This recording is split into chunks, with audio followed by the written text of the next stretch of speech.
آج کا پوچھا گیا سوال یہ ہے کہ سوئی کس نے ایجاد کی؟ اس کا جواب یہ ہے کہ سوئی یک بیک ایجاد نہیں ہوئی بلکہ تہذیبوں کی ترقی کے ساتھ ساتھ پروان چڑھی ہے۔ زمانہ ماقبل تاریخ میں بھی سوئی کے استعمال کے شواہد ملتے ہیں اور قدیم یونانی داستانوں میں بھی سوئی کا ذکر ملتا ہے۔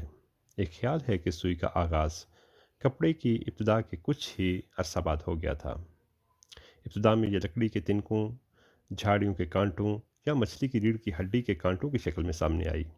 انسان اپنی سہولت کے مطابق اس میں تبدیلیاں کرتا آیا اور یوں آج کے دور میں یہ دھاتی سوئیوں کی شکل میں ہمارے سامنے ہے۔ بعض تاریخ دانوں کے مطابق یونانیوں سے بھی بہت پہلے مصریوں، یہودیوں اور فنیشیوں کی عورتوں کا سوئی کے استعمال میں مہارت کا کئی جگہ ذکر ملتا ہے۔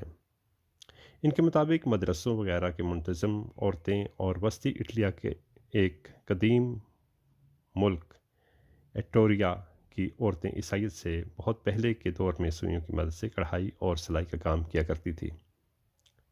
پرانے وقتوں میں سوئی بہت قیمتی شے تصور ہوتی تھی اور آسانی سے دستیاب نہیں ہوتی تھی۔ یہ چھوٹے چھوٹے کارخانوں میں ہاتھ سے بنائی جاتی تھی، جن میں سے کچھ کا ریکارڈ آج بھی موجود ہے۔ مثلاً 1370 میں نورمبرگ میں سوئیاں بنانے کا ایک کارخانہ موجود تھا۔